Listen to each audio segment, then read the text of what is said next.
Amigos míos, bienvenidos a bordo de este viaje de historias. Y hoy vamos a continuar hablando sobre este tema que empezamos en el capítulo anterior, sobre Jesús, el nacimiento de él el 25 de diciembre o no.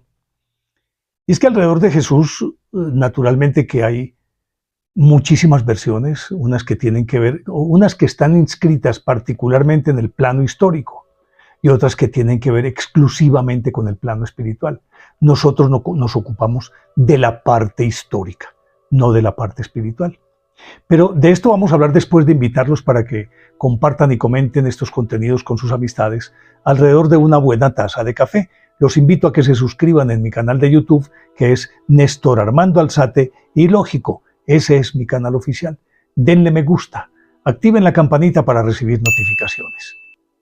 Pues les decía que nos ocupamos desde el plano histórico, porque lógicamente alrededor de cualquier personaje nacido en la antigüedad se tejen muchísimos mitos y leyendas, se discuten fechas de nacimiento, fechas de su muerte, fechas de acontecimientos, porque no existen registros lo suficientemente creíbles como para decidir o afirmar tajantemente que esto ocurrió en tal época, ocurrió en tal fecha, ocurrió de tal manera, sino que son diferentes versiones que uno tiene que empezar a estudiar unas con otras para ver dónde coinciden y luego tratar de sacar como una conclusión que se atenga a la lógica. Pues bien, en el caso de Jesús decíamos que no nació el 25 de diciembre, aunque de acuerdo con todos estos aspectos litúrgicos, se podría llegar a pensar que se acomodó la fecha de tal manera que dieran todos los tiempos para que hubiera nacido el 25 de junio. Pero ya les contaba en el capítulo anterior lo de los pastores que supuestamente estaban con sus rebaños al raso, es decir, en el campo. Y eso iba contra toda lógica y contra la historia misma, porque eso nunca ocurrió en esas tierras. Por lo tanto, decíamos al final del capítulo anterior que era más creíble que hubiera nacido comenzando la primavera, por ahí en abril más o menos. Pero a eso habría que sumarle el hecho de que Jesús no nació en la fecha que históricamente nosotros aceptamos. No nació en el año en que nosotros creemos que nació. Y es que la historia comienza con que, en vista de como les contaba en el capítulo anterior, que en la antigüedad no celebraban el nacimiento de las personas, sino que conmemoraban su muerte. Pero cuando llegó Jesús, las cosas cambiaron diametralmente. Por lo tanto, ya ahora sí se celebraba el nacimiento. Se convirtió en algo tan importante, como decía en el capítulo anterior, que a partir del nacimiento de Jesús se dividió la historia en dos: antes de Cristo y después de Cristo. Pero la historia comienza en que, al existir tanta ambigüedad en torno al hipotético año en el que habría nacido Jesús, entonces los papas, para ellos todavía existía como una especie de confusión y no sabían cómo arreglar este cuento. Y por ahí en el año 532, el papa de turno llamó a un monje llamado Dionisio el Exiguo, que era un monje muy piadoso y por demás un gran matemático y un astrónomo. Entonces le pidieron que por qué no hacía los cálculos para determinar realmente la época y la fecha en la que había nacido Jesús. Él se puso a hacer los cálculos, debieron ser complicadísimos. Lo cierto del caso es que él llegó a la conclusión de que Jesús había nacido en el año 753 después de la fundación de Roma. Hasta ahí todo bien, año 753. Sin embargo, la principal fuente de toda esa historia corrió a cargo de el famoso historiador Flavio Josefo. Flavio Josefo pues narraba todo lo que había acontecido en el Imperio Romano y particularmente en el pueblo judío, porque él era judío, pero luego se convirtió en el año, antes de la destrucción de Jerusalén en el año 70, se pasó al bando de los romanos y llegó a ser general. Por lo tanto, su visión, con el conocimiento que tenía del pueblo judío, pero además las costumbres romanas, era una gran autoridad sobre todo lo que había ocurrido. Pues Flavio Josefo afirmaba en su libro que llama Antigüedades Judías, así se llama el libro. Y en las antigüedades judías, Flavio Josefo afirma que Herodes el Grande murió en el año 749, después de la fundación de Roma.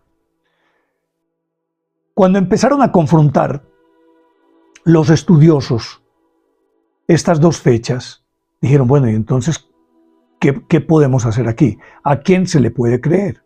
¿A Dionisio el Exiguo o a Flavio Josefo?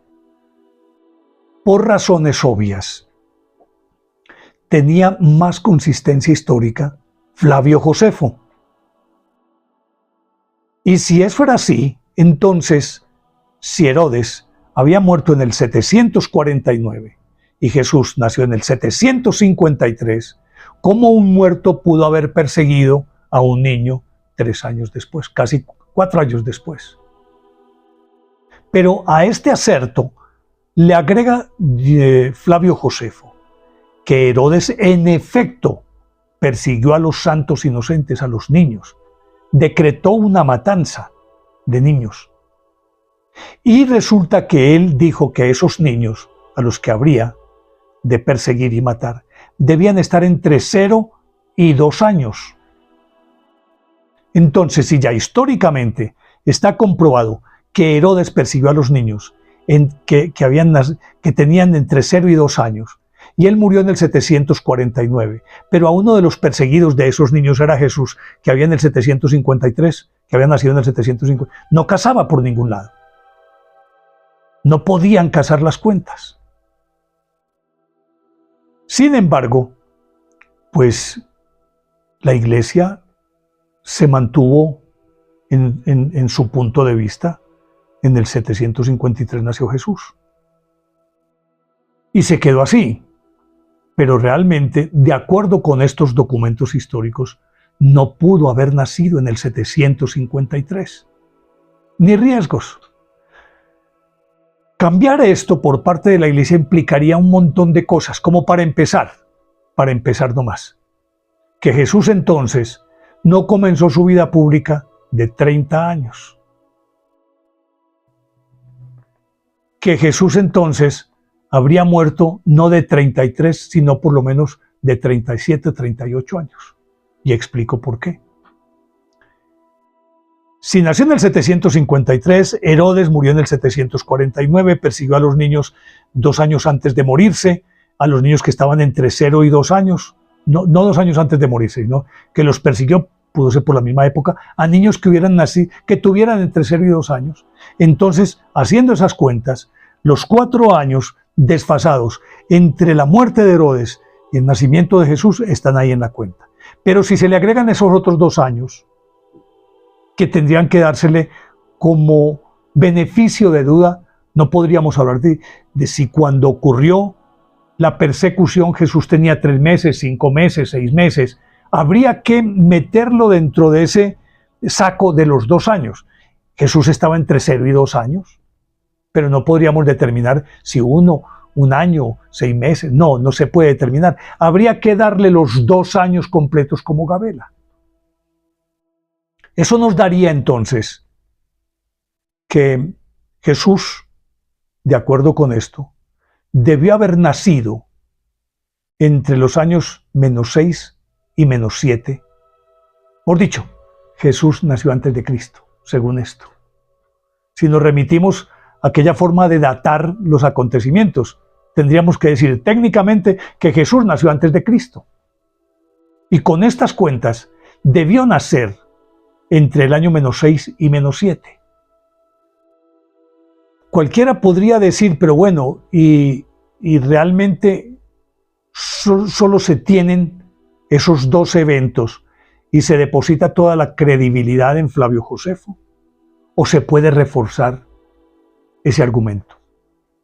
No solamente se puede reforzar, sino que hay otros argumentos que son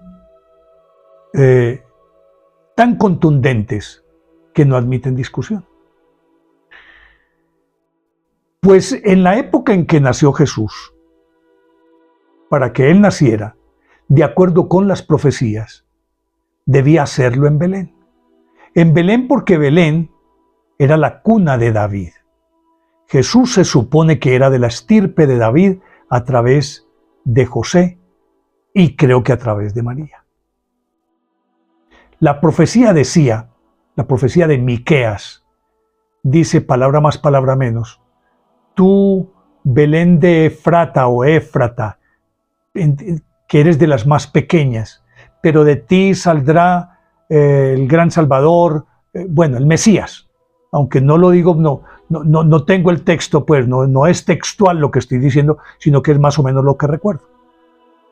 Entonces, para que esa profecía se cumpliera, obviamente que el Mesías tenía que nacer en Belén. Y si José y María eran de la estirpe de David, y tenían que regresar a esa parte donde se supone que habían nacido ellos para hacer parte del censo, el empadronamiento que había ordenado el emperador de la época, el primer emperador romano que fue ese, César Augusto, ordenó ese empadronamiento.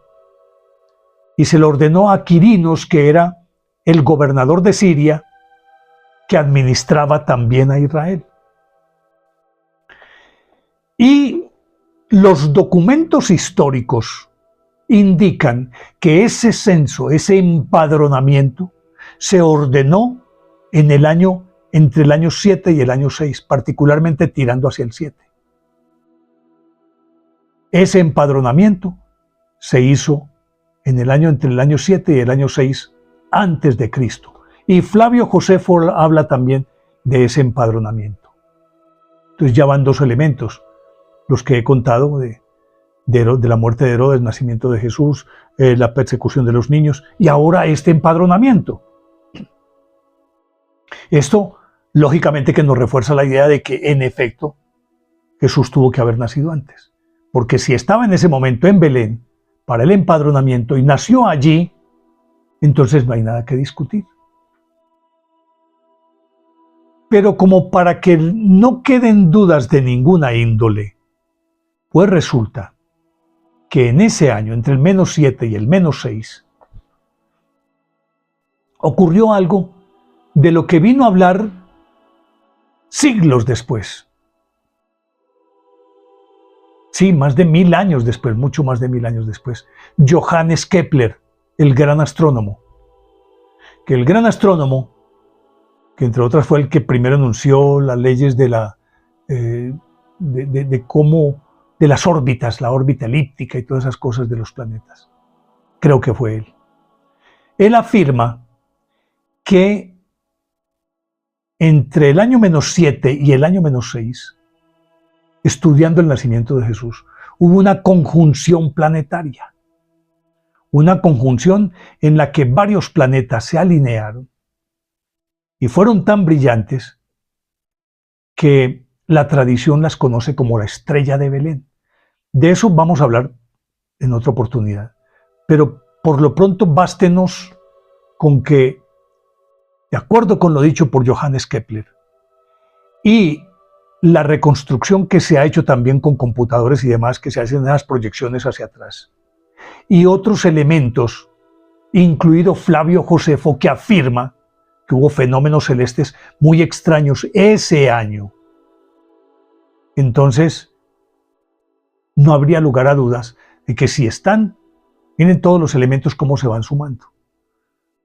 Y tengo que recapitular, decir, el nacimiento de Jesús en el 753, muerte de Herodes 749, persecución de los niños antes de la muerte de Herodes con una gabela de 2 años, lo que nos daría entre 6 y 7 años, más o menos.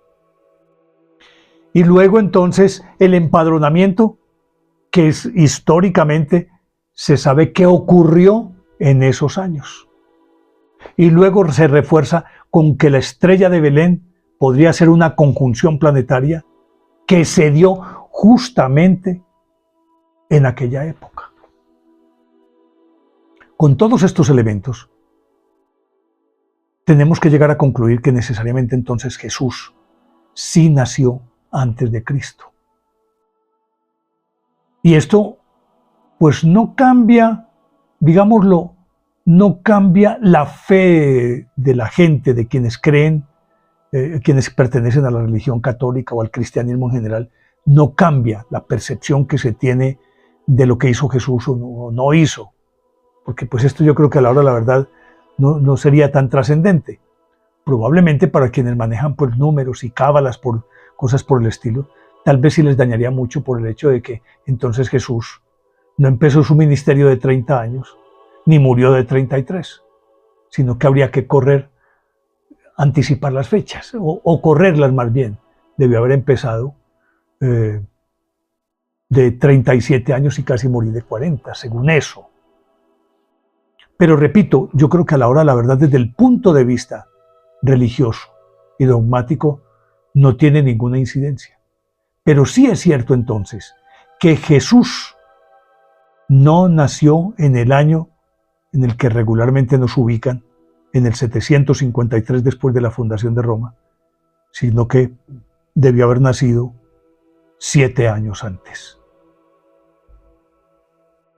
Por lo tanto, este evento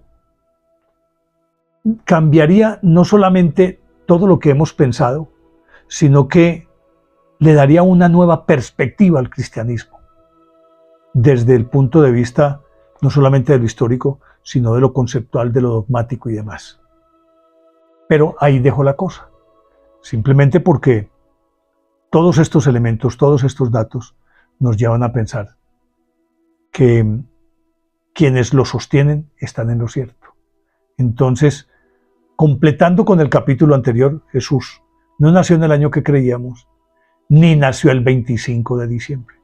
Con todo y ello, independientemente de lo que sea, partió la historia de la humanidad en dos: antes de Cristo y después de Cristo. Les dejo esta historia ahí. Espero que les haya gustado. Nos vamos a ocupar de la estrella de Belén en otro capítulo, pero por ahora dejémoslo aquí de este tamaño. Espero que les haya gustado. De ser así, denle me gusta, activen la campanita para recibir notificaciones. Y les dejo como siempre la inquietud. ¿Les parece lógica o ilógica esta historia? Ustedes son los que deciden. Y nos vemos en el próximo capítulo, que será otro cuento.